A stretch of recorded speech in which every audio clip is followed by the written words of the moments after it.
Hello friends, तो आज से हम स्टार्ट करने जा रहे हैं हमारे आरआरबी जेई सीबीटी 2 का जो टेक्निकल पार्ट होता है उसमें प्रीवियस ईयर में कैसे कैसे क्वेश्चंस आए हैं वो सब। तो हम क्या करेंगे, वन बाय वन पेपर्स को सॉल्व करेंगे। तो मैं यहाँ पर एक पार्ट में जो है वो 25 क्वेश्चन ही लूँगा, लेकिन जो हम सॉल्व करेंगे क्वेश्चन को, ऐसा नहीं कि जस्ट क्वेश्चन पढ़ा और आंसर लगाया, ऐसा नहीं। वो तो आपके पास भी है, हम यहाँ पर करेंगे। हमारी अप्रोच ये होगी कि हम उसके अराउंड क्वेश्चन का डिटेल में समझे, उसके पीछे का कंसेप्ट भी समझने की कोशिश करेंगे। तो यहाँ पर हम इस तरीके से इसको ख़त्म करेंगे, ठीक है। तो हर एक पार्ट में हम 25-25 क्वेश्चन लेंगे और इस तरीके से चीज़ों को आगे बढ़ाएंगे, ठीक है। तो चलिए स्टार्ट करते हैं हमारा आज का वीडियो। तो सबसे पहला क्वेश्चन हमारा है, in the shunt zener diode voltage regulator circuit the purpose of the resistor connected in series with the input voltage is. तो यहाँ पर ऑप्शन क्या है, to filter out the noise ripples in the output voltage, to amplify the input voltage, to limit the current through the Zener diode, to add the input voltage and voltage drop across the resistor R and provide to the Zener diode, ठीक है। तो इसका काम क्या है हमारा, जो ये Zener diode है हमारा, उसके अंदर जो करंट हमारी जा रही है उसको लिमिट करना है। तो ये जो RSC लगा हुआ है इसका काम हमारा क्या है, ये Zener diode को सेफ्टी प्रोवाइड करना, ठीक है। तो इसका ऑप्शन, इसका जो राइट आंसर होगा, to limit the current through the Zener diode. तो इसका ऑप्शन नंबर हमारा सी सही होगा। देखते हैं next question. In arc heating the arc is sustained by a dielectric strength of air, magnetic field, ionization of air, heat conduction. तो ये हमारा इसमें ऑप्शन है, option number C, ionization of air. यहाँ पर आर्क हीटिंग में क्या होता है आपका, कि आप दो इलेक्ट्रोड के बीच हमारी जो आर्क रहती है वो आयोनाइज हो जाती है, जिसके कारण हमारी आर्क फॉर्मेशन होता है। आर्क फॉर्मेशन के कारण वहाँ पर हीटिंग होती है और इस तरीके से आर्क हीटिंग हमारी काम करती है। तो क्या, आयोनाइजेशन ऑफ एयर इसका आंसर होगा। नेक्स्ट हमारा है, the difference between capacity factor and load factor represent, वो किसको रिप्रेजेंट करता है। तो ये इसका हमारा राइट आंसर है रिजर्व कैपेसिटी। तो यहाँ पर हम देखते हैं रिजर्व कैपेसिटी क्या होता है, इसके फॉर्मूलेज आप थोड़े याद रखना। रिजर्व कैपेसिटी, रिजर्व कैपेसिटी क्या होता है, जैसे आपने एक प्लांट बनाया तो प्लांट की अपनी खुद की कुछ कैपेसिटी होंगी और उसके ऊपर कुछ मैक्सिमम डिमांड होगी। तो ये जो plant capacity minus maximum demand होता है, यही आपका क्या होता है, रिजर्व कैपेसिटी होता है, कि उतनी आपके पास रिजर्व है, अगर आपको चाहिए तो आप बाद में ले सकते हो। तो ये होता है हमारा plant capacity, plant capacity minus maximum demand.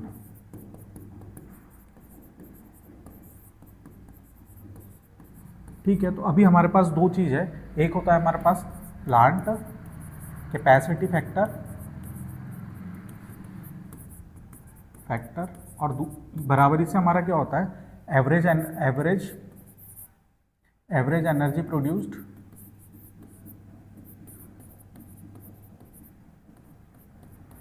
Divided by plant capacity into hours, ठीक है, कितने घंटे के लिए आपका चला। और दूसरा हमारे पास होता है लोड फैक्टर। लोड फैक्टर बराबरी से होता है हमारा average load to the maximum demand, ठीक है। ये अगर दोनों का रेशो देखेंगे तो इसी को हम लिख सकते हैं एवरेज लोड, ठीक है। तो ये हो जाएंगे average load divided by plant capacity. तो यहाँ से हमारा हो जाएगा एवरेज लोड, तो प्लांट कैपेसिटी क्या हो जाएगा, average load divided by plant capacity factor, ठीक है। ये कैपेसिटी फैक्टर मतलब हमारा है प्लांट कैपेसिटी फैक्टर। तो प्लांट कैपेसिटी को हम क्या लिख सकते हैं, average load divided by plant capacity factor minus maximum demand को क्या लिख सकते हैं हम, average load divided by load factor. तो ये हो जाएगा average load divided by load factor, ठीक है। तो यहाँ से एवरेज लोड हम क्या करेंगे, कॉमन ले लेंगे। तो यहाँ पर बचेगा हमारा 1 PCF माइनस 1/LF। और जब इसको हम और सॉल्व करेंगे तो ये हो जाएगा एवरेज लोड, ये हो जाएगा हमारा load factor minus plant capacity factor divided by load factor into plant capacity factor. तो यहाँ से load factor minus plant capacity factor हमारा किसके बराबर आ रहा है, रिजर्व कैपेसिटी के, ठीक है। तो हमारा ऑप्शन नंबर डी सही होगा, plant reserve capacity for future load growth. तो ये हमारा होता है कि लोड फैक्टर और plant capacity factor and load factor का जो डिफरेंस है वो किसको प्रेजेंट करता है, रिजर्व कैपेसिटी को रिप्रेजेंट करता है। आई होप कि समझ आया होगा। नेक्स्ट क्वेश्चन देखते हैं अभी। विच of the following is characteristics of soft magnetic material, पहला लार्ज हिस्टेरिसिस लॉस, लो कोअर्सिविटी, लो रिटेंटिव परमिएबिलिटी, लो एब्सोल्यूट परमिएबिलिटी। ठीक है, तो सॉफ्ट मटेरियल का यूज़ क्यों करते हैं हम? सॉफ्ट मटेरियल ऐसा मटेरियल होता है जिसके अंदर हम मैग्नेटिक फील्ड को रैपिडली चेंज कर सकते हैं और उसमें आपका लॉसेस कम होता है। ठीक है, तो सॉफ्ट मैग्नेटिक मटेरियल का जो BH कर्व होता है वो बहुत छोटा होता है, उसका area under the BH curve बहुत छोटा होता है। अगर जितना ज़्यादा BH कर्व का आपका एरिया होगा उतने आपके लॉसेस, हिस्टेरिसिस लॉस ज़्यादा होंगे।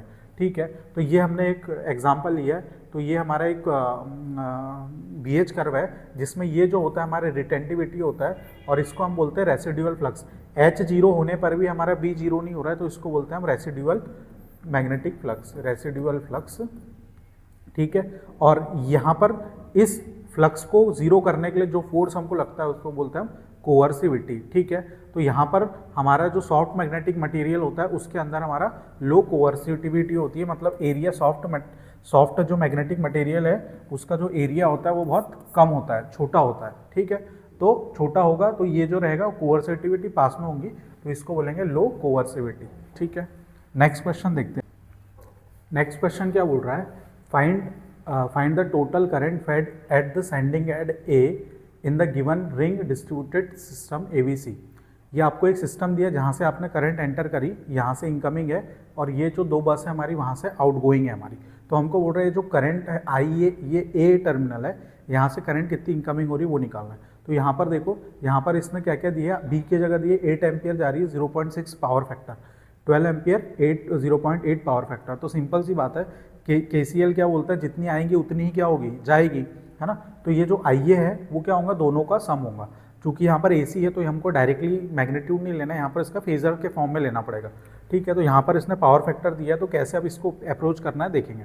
तो यहाँ से जो IA होंगी, जो IA है दोनों का फेजर सम होगा हमारा IB और IC का। ठीक है, अब हमको IB दिया है 0.6 पावर फैक्टर। अभी उसने यहाँ पर लैगिंग लीडिंग है, हमको कुछ नहीं बोला, तो लोड हमारा क्या होता है, जनरली लैगिंग होता है, इसलिए हम यहाँ पर लैग लेके चलेंगे। तो यहाँ से हम करंट को कैसे लिख सकते हैं, 8 इंटू, ऐसा इसका फेजर फॉर्म कैसे लिखते हैं, mod of IB into angle of -5। ठीक है, ऐसा, और इसको हम लिख सकते हैं IB cos phi -j sin phi. ठीक है, तो यहाँ पर हमको cos फाई कितना दिया है 0.6, और आप साइन फाई कैसे निकाल सकते हो, साइन थीटा बराबर से √1 - cos स्क्वायर थीटा से। तो यहाँ से आप जब इसको रखेंगे 0.6 तो साइन की वैल्यू आएंगी आपकी 0.8। तो यहाँ से हम IB में रख देंगे तो 8 0.6 - j 0.8, तो यहाँ 4.8 - j 6.4 होगा। उसके बाद IC की अगर बात करेंगे तो सिमिलरली IC भी करेंगे 12, यहाँ पावर फैक्टर 0.8 दिया तो जो cos थीटा का 0.8 दिया तो साइन थीटा हमारा 0.6 निकल के आएगा। तो यहाँ वही किया 12 0.8 - j 0.6, और इसको सॉल्व करेंगे 9.6 - j 7.2 आएगा। जब IB आ गई हमारे पास, IC आ गई, हम दोनों को इक्वेशन 1 में रख देंगे तो हमारे पास ये ऐसी कुछ वैल्यू आएगी। ठीक है, लेकिन यहाँ पर क्या आ रहा है, प्लस आ रहा है, इसका मतलब ये क्वेश्चन में उसने लीडिंग लिया है। ठीक है, जस्ट एंगल का डिफरेंस आ रहा है, तो यहाँ पर उसने बताया नहीं था लीडिंग लैगिंग है, तो जनरली हम लैगिंग लेके चलेंगे। तो यहाँ पर अपोजिट है, इसका मतलब यहाँ पर क्या होगा, प्लस होगा, क्योंकि न्यूमेरिकल वैल्यू सेटिस्फाई करे, इसलिए हमारा ऑप्शन नंबर क्या होगा, यहाँ पर C होगा। ठीक है, तो यहाँ पर अगर जब आप एंगल को पॉजिटिव ले लेंगे, लीडिंग ले लेंगे तो प्लस आ जाएगा आपका। ठीक है, नेक्स्ट देखते हैं, read the given assertion A and reason R carefully and select the correct option. हमको दो स्टेटमेंट दिए, एक A और एक R, जिसमें बोल रहा है weakening of spring in PMCs due to the ageing and temperature, और R permanent magnets used in PMC instrument tend to lose their strength over time. ठीक है, ये दोनों हमको दिए है। ठीक है, तो अब यहाँ पर हमको ऑप्शन पढ़ना और बताना क्या सही है। A is false but R is true. देखो, सबसे पहले जो स्प्रिंग लगी हमारी, ये हमारा PMMC इंस्ट्रूमेंट है, इसमें क्या लगी रहती है, स्प्रिंग लगी रहती है। ये एल्यूमिनियम फॉर्मर रहता है, उसके ऊपर हम कॉइल को लपेटते हैं। यहाँ पर हमारा आयरन रहता है, सॉफ्ट आयरन, और यहाँ पर दो परमानेंट मैग्नेट रहती है, और ये परमानेंट मैग्नेट के बीच हमारी कॉइल क्या करती है, मूव करती है, इसीलिए इसको permanent magnet moving coil instrument हम बोलते हैं। इसके साथ हमारा पॉइंटर लगा रहता है। ये जो हमारी स्प्रिंग है, इसी से हमारी करंट भी फ्लो होती है। ठीक है, तो समय के साथ ये जो स्प्रिंग है वो उसकी जो कंट्रोलिंग, ये जो स्प्रिंग हमने लगाई है, ये हमारा काम क्या कर रही है, कंट्रोलिंग टॉर्क प्रोवाइड करने का काम कर रही है।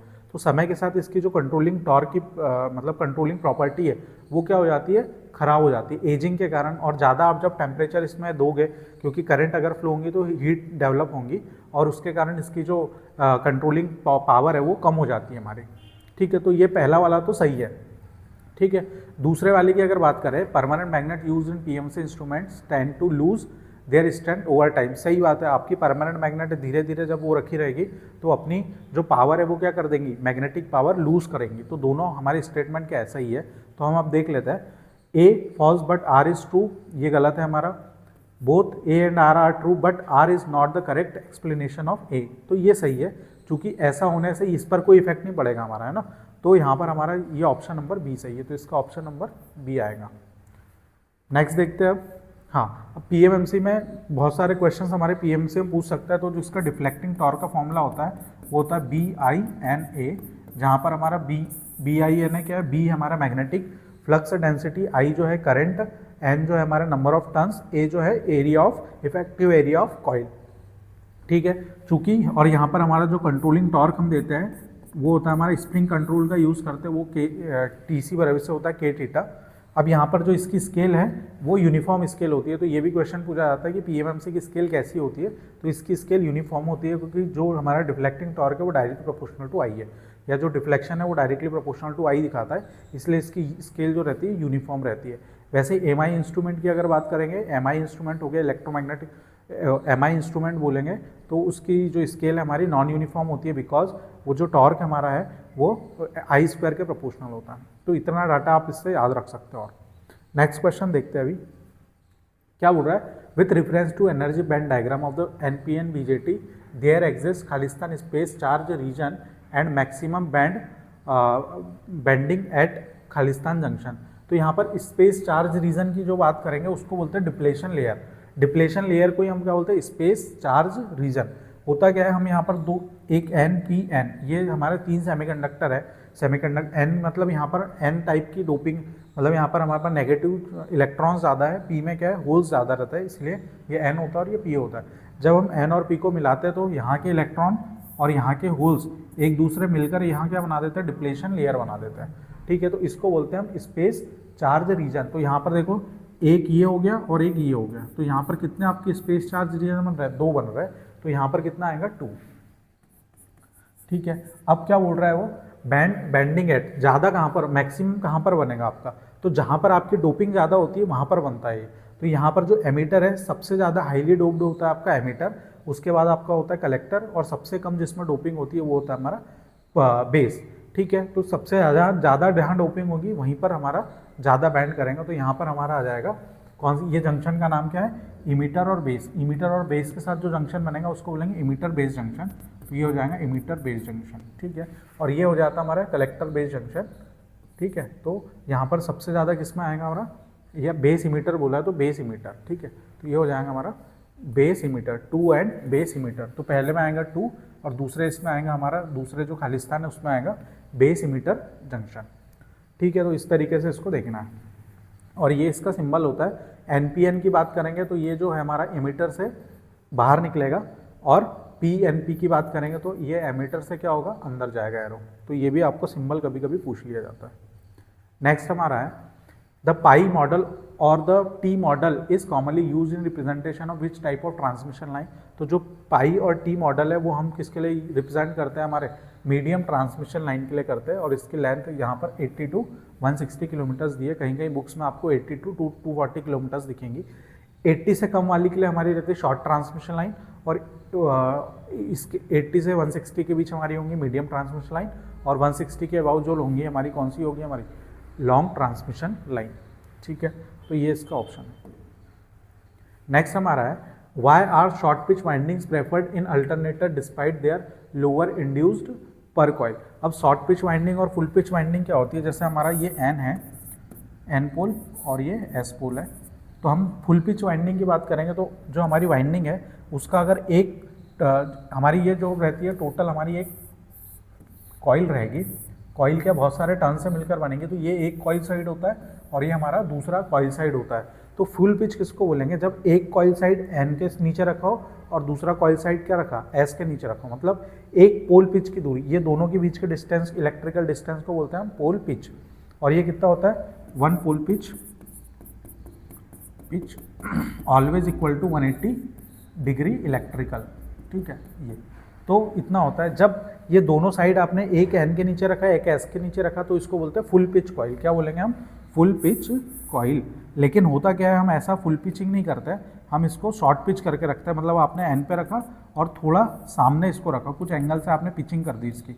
तो इससे क्या हो रहा है, हमारा सिस्टम में क्या एडवांटेज आ रहा है आपको वो बताना है, ठीक है। ऐसा क्यों प्राथमिकता दी जाती है? तो इसका है they eliminate the need for insulation. ऐसा तो है ही नहीं कि आपने शॉर्ट पिच कर दिया आपको इंसुलेशन नहीं लगाना है, लगाना पड़ेगा आपको। They increase the length of and connections. तो एंड कनेक्शन आपने लंबा लिया तो एंड कनेक्शन पे इसका इफेक्ट कुछ पड़ेगा नहीं। They allow for higher voltage ratings. ये भी इसकी कोई, आपने कंडक्टर कम कर दिया तो इस पर भी इसका कुछ इफेक्ट नहीं पड़ेगा। मेन है हमारा they increase the overall efficiency. इससे क्या होती है, आपकी एफिशिएंसी बढ़ जाएगी। चूंकि यहाँ पर आपका पहले फुल पिचिंग में आपका कंडक्टर भी ज़्यादा लगेगा तो आपके लॉसेस भी ज़्यादा होंगे। मेनली हम शॉर्ट पिचिंग इसलिए करते हैं कि हमारा जो कुछ हार्मोनिक्स होते हैं, 5th harmonics 7th harmonics mainly, उनको हम एलिमिनेट करने के लिए हम क्या करते हैं, शॉर्ट पिचिंग करते हैं। तो शॉर्ट, अगर हमारे सिस्टम में हार्मोनिक्स रहेंगे तो अनवांटेड हमारे लॉसेस करवाएंगे। इसीलिए हम शॉर्ट पिच क्यों करते हैं, ताकि हमारा क्या हो जाए, ताकि हमारा एफिशिएंसी बढ़ जाए, यहाँ पर लॉसेस थोड़े कम हो जाए। चूँकि यहाँ पर वोल्टेज जनरेशन थोड़ा कम हो रहा है तो ठीक है ना, आप थोड़ा सा सेक्रीफाइस करो, लेकिन आपको बाकी एडवांटेज भी तो इसके मिल रहे हैं ना, इसलिए हम शॉर्ट पिचिंग करते हैं यहाँ पर। वेरी वेरी इंपॉर्टेंट है ये कंसेप्ट आपको हमेशा पता होना चाहिए। नेक्स्ट देखते हैं हम। नेक्स्ट हमारा है microwave heating is based on the principle of. किस प्रिंसिपल पर माइक्रोवेव हीटिंग डिपेंड करती है? तो conduction heating, dielectric heating, induction heating और आर्क हीटिंग। तो इसका ऑप्शन हमारा डाइलेक्ट्रिक हीटिंग। देखिए समझते हैं इसको, ये हमारा इंडक्शन होता है, माइक्रोवेव हीटिंग होता है हमारा। इसमें क्या होता है, जब ये माइक्रोवेव आप डालते हो तो यहाँ माइक्रोवेव्स आती है और इसको फैलाती है ऐसा। अब चूँकि जैसे हमारा देखा होगा कैपेसिटर के अंदर हीट, जो हमारा डाइलेक्ट्रिक मटेरियल होता है वो पोलराइज होता है। यहाँ पर जो हमारा है वो यहाँ पर जो हमारा पानी है ये क्या है, हमारा H2O। जब इसके ऊपर मैग्नेटिक इलेक्ट्रिक फील्ड के इसमें आएगा तो ये दो पार्ट्स में चले जाएगा, एक हो जाएगा प्लस और एक होगा हमारा माइनस, ऐसा ब्रेक हो जाता है। अब क्या हो रहा है, यहाँ पर जो हमारी माइक्रोवेव्स आ रही है अपनी पोलैरिटी को बार बार चेंज कर रही है, जिसके कारण पानी भी अपनी पोलैरिटी को क्या कर रहा है, चेंज कर रही है। मॉलिक्यूल्स भी अपनी पोलैरिटी को इधर उधर हो रहे हैं, ठीक है, डिस्टर्ब हो रहा है, जिसके कारण इनके बीच घर्षण होगा और ये गर्म होना चालू हो जाएगा। तो इस तरीके से हमारा माइक्रोवेव काम करता है, और वो किस प्रिंसिपल पर करता है, डाइलेक्ट्रिक हीटिंग के प्रिंसिपल पर, ठीक है। नेक्स्ट देखते हैं हम, विच of the following is the key characteristics of a slip ring induction motor. तो हमारे पास 3 फेज इंडक्शन मोटर की बात करें तो हमारे पास 2 टाइप की मोटर होती है, एक होती है स्लिप रिंग इंडक्शन मोटर, एक होती है हमारी सिलिंड्रिकल मोटर, ठीक है, या उसको बोलते हैं स्क्वायरल केज इंडक्शन मोटर। तो स्क्वायरल केज और एक होती है हमारी स्लिप रिंग, या इसी को वाउंड रोटर भी बोलते हैं, ठीक है। तो वाउंड रोटर का क्या है कि आप रोटर के ऊपर वाइंडिंग कर सकते हो, इसके ऊपर वाइंडिंग लगी रहती है, 3 फेज वाइंडिंग स्टार कनेक्टेड। तो जब इसमें क्या कर सकते हैं हम, इस रेजिस्टेंस को एक्स्ट्रा रेजिस्टेंस ऐड कर सकते हैं, जिसके कारण उसका स्टार्टिंग टॉर्क क्या कर सकते हैं, हम बढ़ा सकते हैं। लेकिन जो स्क्वायरल केज इंडक्शन मोटर होती है, इसका जो रोटर रहता है रिजिड रहता है, इसके ऊपर कोई भी वाइंडिंग हम नहीं कर सकते, ठीक है। तो इसका मेन एडवांटेज ये है कि आप इसके स्टार्टिंग टॉर्क बढ़ा सकते हो, ठीक है। तो हाई, इसका जो एडवांटेज क्या है, high starting torque and low starting current. जब आपका रेजिस्टेंस ज़्यादा रहेगा स्टार्टिंग में तो लो करंट भी क्या रहेगी, लो रहेगी, इसलिए इसका ऑप्शन क्या आएगा, ऑप्शन नंबर डी, ठीक है। तो ये मेजर एडवांटेज है इसका, तो जो सबको हमको पता होना चाहिए। नेक्स्ट हम देखते हैं what is the primary purpose of estimation and costing in the unit earthing for commercial installation. To eliminate the need for earthing in electrical system, तो ये तो नहीं हो सकता। To determine the materials labour cost required for safety and effective earthing system. सीधी सी बात है, आप एस्टिमेट और कॉस्टिंग क्यों करते हैं, हम कोई भी काम करते हैं तो सबसे पहले उसका एस्टिमेट बनाना। जैसे हमको घर भी बनाना है तो हम देखेंगे कितना बड़ा घर बनाना है, क्या क्या मटेरियल लगेगा, क्या क्या लेबर कॉस्ट लगेंगी, ये सब लगाते हैं ना। तो एस्टिमेशन कॉस्टिंग का पर्पस ही ये है कि आपको सब चीज़ें पता हो, है ना। तो कितना कॉस्ट आएगा, कितना लेबर है, क्या मटेरियल लगेंगे, वही पर्पस है। तो ये हमारा ऑप्शन नंबर बी इसका सही होगा। फिर देखते हैं नेक्स्ट क्वेश्चन। नेक्स्ट क्वेश्चन क्या है हमारा, consider a fix bias circuit using NPN BJT transistor in common emitter configuration. तो ये हमने डायग्राम लिया जिसमें कॉमन इमीटर में लगा हमारा NPN ट्रांजिस्टर, ठीक है। Along with base register RB, ये हमारा RB है, एंड कलेक्टर रेजिस्टेंस RC, ये हमारा RC है, एंड सप्लाई वोल्टेज VCC, ये हमारा VCC सप्लाई, है ना। If beta is the current gain of the BJT, current gain क्या होता है हमारा output upon input, then the stability factor of the fixed bias is, ठीक है। तो स्टेबिलिटी फैक्टर क्या बोला, the stability factor of the fixed bias is, stability factor को हम एस से शो करते हैं। एस का जो हमारा फॉर्मूला होता है 1 plus beta upon 1 minus beta del I B upon del I C. अब फिक्स जो बायस सर्किट होता है, फिक्स्ड मतलब फिक्स करके रख दिया आपने, तो यहाँ से जो आई बी है इसकी वैल्यू हो जाएंगी हमारी कांस्टेंट रहेगी है, तो आई बी चेंज नहीं होंगी हमारी। तो del I B upon del I C का जो वैल्यू होगा वो क्या होगा, फिक्स बायस में 0 होगा। तो यहाँ से यहाँ पर अगर 0 होगी टर्म, तो एस बराबर से क्या आएगा 1 प्लस बीटा। अब जैसे जैसे बीटा बढ़ेगा वैसे वैसे हमारा स्टेबिलिटी फैक्टर भी क्या होगा, बढ़ेगा। इसका मतलब जो एस है वो बीटा के कैसे है, डायरेक्टली प्रोपोर्शनल है, इसलिए इसका आंसर क्या आएगा हमारा, डायरेक्टली प्रोपोर्शनल टू बीटा। इसका ऑप्शन नंबर सी रहेगा, ठीक है। तो ये हमारा है, इसका ऑप्शन नंबर सी होगा, ठीक है। और ये भी याद रखिए जो स्टेबिलिटी फैक्टर है वो क्या बताता है, जैसे हमारा ये सर्किट चलेगा तब क्या होगा, ये जो एनपीएन ट्रांजिस्टर है ये गर्म होता चलेगा। जैसे ही गर्म होगा तो जो हमारी लीकेज करंट होगी, नो लोड लीकेज करंट, वो भी बढ़ेंगी, जिसके कारण हमारा आईसी बढ़ेंगी और इसके कारण थर्मल रनअवे हो सकता है। जैसे ही एक हीटिंग बहुत ज़्यादा हो जाती है तो ये खराब हो सकता है ना। तो उसको कम करने के लिए हम स्टेबिलिटी फैक्टर देखते हैं और स्टेबिलिटी फैक्टर का मान कम से कम होना चाहिए हमारा, ठीक है। तो ये पॉइंट भी आप याद रख सकते हैं। देखते हैं नेक्स्ट क्वेश्चन क्या बोल रहा है, what is the primary purpose of inter turn fault protection in an alternator. Alternator के अंदर इंटर टर्न फॉल्ट प्रोटेक्शन क्या होता है। इंटर टर्न मतलब टर्न किस में होंगे, वाइंडिंग में होंगे हमारा। तो वाइंडिंग के अंदर देखेंगे हम कि इंटर टर्न, इंटर मतलब एक दूसरे टर्न में, ठीक है, ठीक है। तो यहाँ पर क्या करते हैं, इंटर टर्न फॉल्ट प्रोटेक्शन में हम स्टेटर वाइंडिंग को 2 पार्ट में ब्रेक कर देते हैं और दोनों वाइंडिंग के साथ सीटी लगा के उसकी करंट देखते हैं कि भाई दोनों में सेम करंट जा रही कि नहीं जा रही। अगर दोनों में सेम करंट नहीं जाएंगी इसका मतलब कहीं ना कहीं फॉल्ट हो गया, मतलब टर्न्स आपस में चिपक गए। तो जहाँ पर भी चिपक जाएंगे वहाँ शॉर्ट सर्किट हो जाएगा, वहाँ की करंट ज़्यादा हो जाएगी। अभी जैसे यहाँ पर हमारे ये सर्किट ब्रेकर लगा है, अब जैसे ये दोनों में अनबैलेंस करंट हुई हमारी तो ये रिले में करंट चली जाएगी। अगर दोनों में करंट सेम है तो यहाँ पर कोई भी, यहाँ पर जो करंट रहेंगी वो क्या रहेगी आपकी, 0 रहेंगी और रिले ऑपरेट नहीं करेंगे। लेकिन जैसे ही आपका कुछ फॉल्ट हुआ तो ये रिले में करंट चले जाएंगे और वो सर्किट ब्रेकर को कमांड दे देगा कि भाई खुल जा, क्योंकि इधर गड़बड़ हो गई है कहीं ना कहीं। तो इस तरीके से ये हमारा काम करता है। तो कैसे बचाव करता है, तो ठीक है। तो what is the primary purpose of inter turn fault protection in alternator, to detect fault between the rotor and stator, ये तो बात ही अलग है। To monitor the voltage imbalance in the alternator, ये भी है। To protect against an fault in the rotor winding, ये भी नहीं है। To detect fault between adjacent turns of the stator winding, ये तो हमारा ऑप्शन पढ़ के हो जा रहा था कि जो इंटर टर्न फॉल्ट है वो इंटर टर्न किसके बीच में होगा, स्टेटर वाइंडिंग के टर्न्स के बीच, एडजेसेंट जो टर्न होंगे उनके बीच के फॉल्ट को डिटेक्ट करने के लिए हम ये यूज़ करते हैं इंटर टर्न फॉल्ट प्रोटेक्शन, ठीक है। और ये कैसे काम करते हैं ये मैंने आपको थोड़ा इमेज के थ्रू समझाने की कोशिश करी। नेक्स्ट देखते हैं अभी हम, the direction of induce EMF in a coil may be found in with the help of, किसके थ्रू, इंड्यूस ईएमएफ, है ना। तो इंड्यूस ईएमएफ हम किस में देखेंगे, जनरेटर के अंदर देखेंगे। और जनरेटर में हम कौन सा रूल लगाते हैं, राइट हैंड रूल लगाते हैं, ठीक है।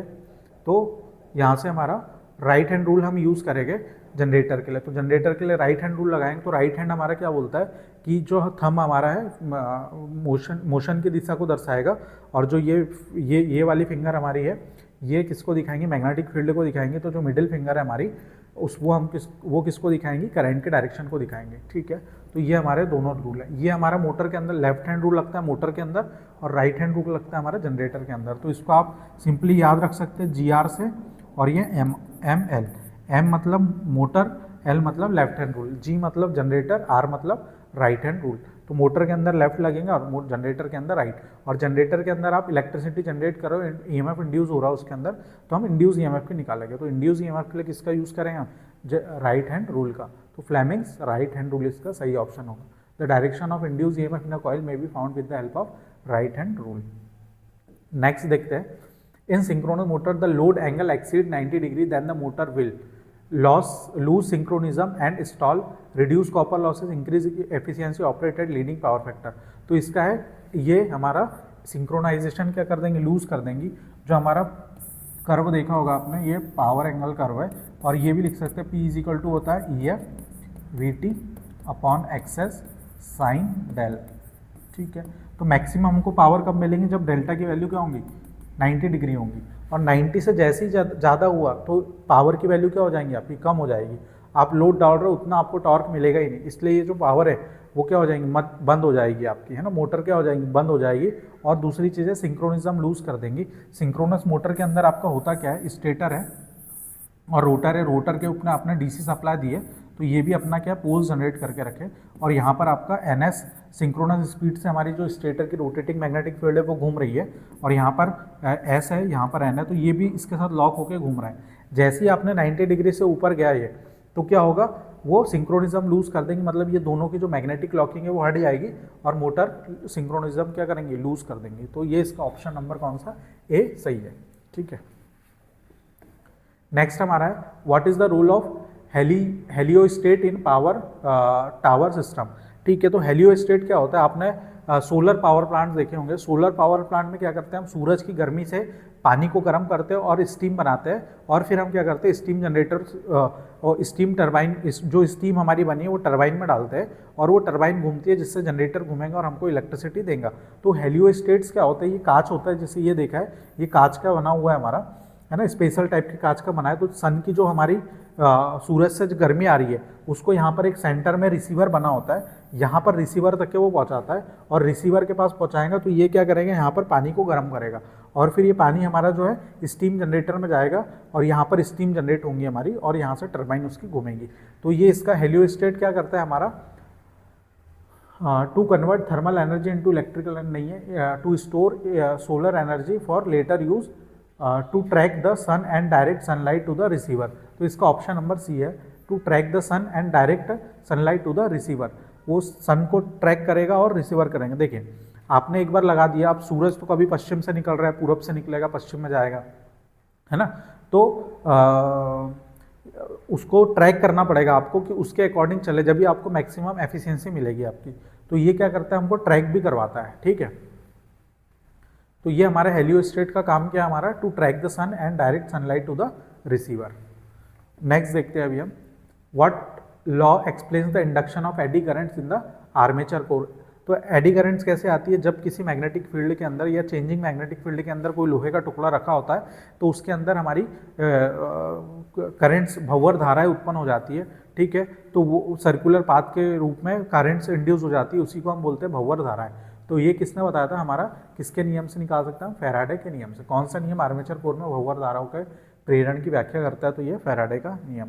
ठीक है, नेक्स्ट हमारा, in an auto transformer if the voltage ratio is 2:1, what is the ratio of primary current to the secondary current. तो ऑटो ट्रांसफार्मर रहे या कोई भी ट्रांसफार्मर रहे, उसमें क्या होता है हमारा V1 × I1 बराबर होती है हमारी V2 × I2 के। तो यहाँ से V1/V2 क्या होगा हमारा, I2/I1 के। तो हमारे V1/V2 का रेशो दिया 2:1 और ये हो जाएगा I2/I1।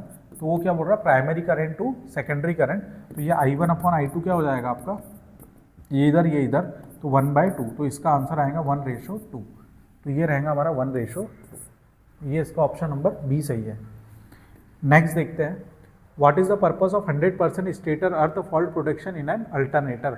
100% मतलब आप पूरे जो अल्टरनेटर है उस sorry, what is the purpose of 100%। Next, अरे पॉज करो, देखते हैं हम next question. What is the purpose of 100% stator earth fault protection in an alternator, to monitor the voltage regulation of the alternator, to detect the prime and protect against earth fault occurring anywhere in the stator winding, to detect and protect against phase to phase fault current. तो ये है इसका option number B.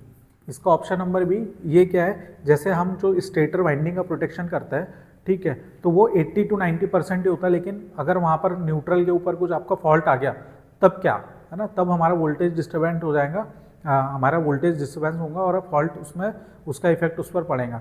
तो 100% के लिए जैसे हम NGT वगैरह लगाते हैं, न्यूट्रल ग्राउंडिंग ट्रांसफार्मर वगैरह, तो वो फुल्ली प्रोटेक्ट कर देता है हमारा। तो इसको बोलते हैं 100% स्टेटर अर्थ फॉल्ट वाइंडिंग। ठीक है, तो ये हमारा, तो ये हमारा ऑप्शन नंबर 20 का सही होगा। नेक्स्ट देखते हैं हमारा, which of the following statement is not correct regarding the errors in the potential transformer. तो both power angle error and ratio error influence power measurement. सीधी जो पावर एंगल एरर है और रेशो एरर है, दोनों के दोनों हमारे पावर मेजरमेंट पर इफेक्ट डालेंगे। तो ये सही है हमारा। Both power angle and ratio errors are important for measuring voltage ये भी सही है। आपको वोल्टेज मेजर करना है तो दोनों के दोनों क्या है, सही है। तो दोनों एरर महत्वपूर्ण है हमारे लिए। Power angle error alone affect voltage measurement in a potential transformer, तो ये हमारा गलत है कि सिर्फ और सिर्फ पावर एंगल एरर ही हमारा अफेक्ट नहीं करता है वोल्टेज मेजरमेंट को, ठीक है, रेशियो एरर भी करेगा। Voltage measurement in a potential transformer depends primary on ratio error, ठीक है। तो वोल्टेज पीटी का काम हमारा क्या है कि वोल्टेज को मेज़र करना है ना, कुछ एंगल से उसको कोई लेना देना है नहीं, तो वोल्टेज को मेज़र कराना है उसका काम सिर्फ और सिर्फ, ठीक है। तो इसका ऑप्शन नंबर सी होगा कि ये हमारा करेक्ट नहीं है स्टेटमेंट, ठीक है। नेक्स्ट हम देखते हैं अभी, in the torque load characteristics curve of DC series motor what happens as the load increases। Torque load मतलब लोड की बात करेंगे, लोड चेंज होने से क्या चेंज होता है, हमारा करंट चेंज होती है, आर्मेचर करंट चेंज होती है। तो हम यहाँ टॉर्क और आर्मेचर करंट भी बोल सकते हैं इसको, ठीक है।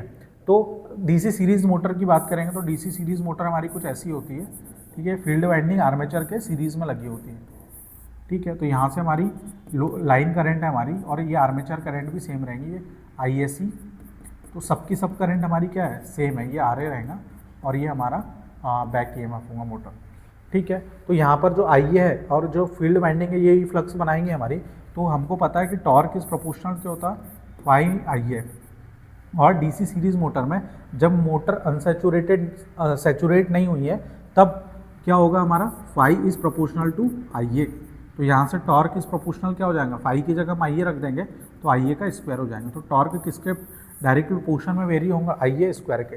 तो ये हमारा torque increases proportional to the square of the armature current. तो हमारा ऑप्शन नंबर सी सही होगा।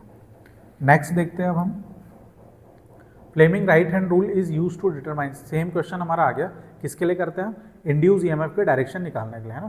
तो be the induce electromotive force, इसके डायरेक्शन निकालने के लिए हम करते हैं। तो इसका ऑप्शन नंबर बी सही होगा, ठीक है।